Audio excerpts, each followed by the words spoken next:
What happens in fertilization? Fertilization is a process of fusion of male gamete with female gamete. Now, how this fusion occurs?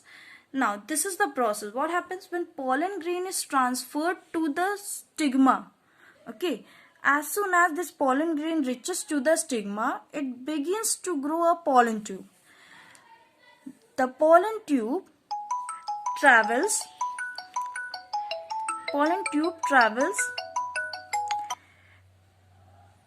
down through the style to reach an ovule inside the ovary.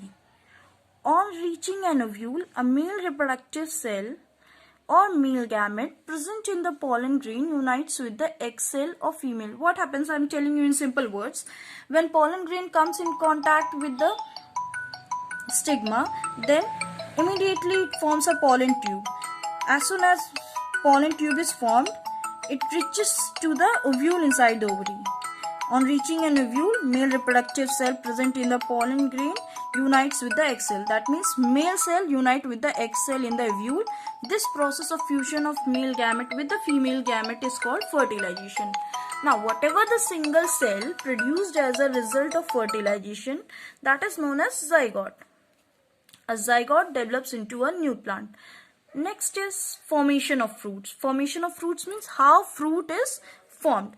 For pollination over, that means pollen grains is transferred to the another flower. Fertilization occurs, that means male cell unite with the female cell so as to form a zygote, and this zygote is only developing into new plant. But before developing into a new plant, there is a formation of seed.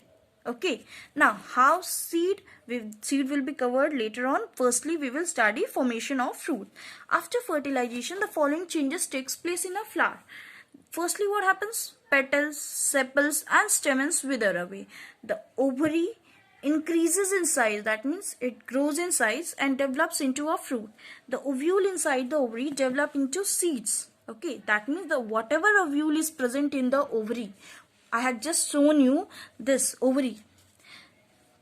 This ovary is containing ovules. This ovule is only developing into seed. Clear? Now,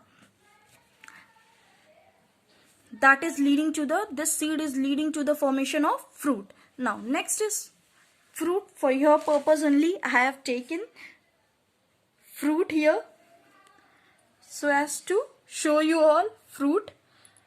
Mango fruit this is. Now, a fruit is a ripened ovary.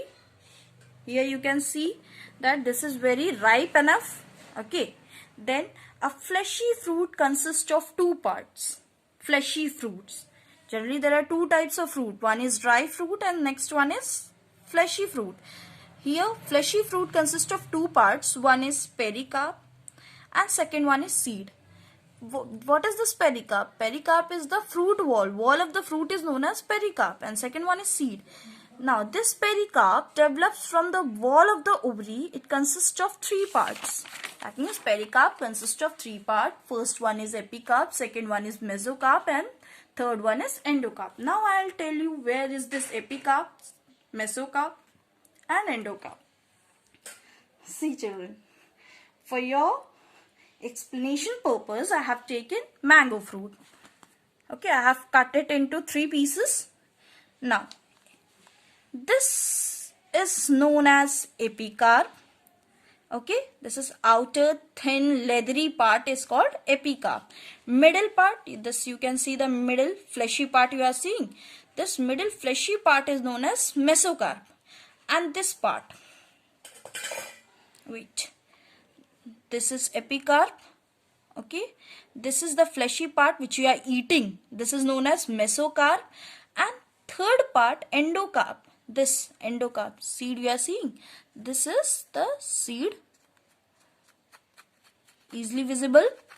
Okay, so innermost hard part which is containing this inner part which is containing the seed, this is called endocarp. Okay, now already I have told you that fruit may be dry or fleshy. In dry fruits, fruit wall is hard, thin and dry.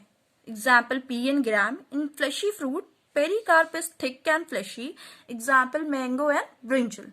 Now, function of fruit. Very simple. Function, you know what is the function? That means if you are taking anything, then you may be thinking of for some purpose only you are taking. Then why fruits are there? Some function may be there. So, a fruit protects the immature seeds from animals and extreme climatic condition. A fruit protects the immature seed. Now, this is the fruit. Inside the fruit there is seed. This fruit is protecting the seed only, isn't it? So, this is the function of first function, that it is protecting the immature seed from animals as well as extreme climatic condition. Second, it stores food material. You can see I have shown you just now the fleshy part which you are eating, that is inside the fruit only, that is being protected.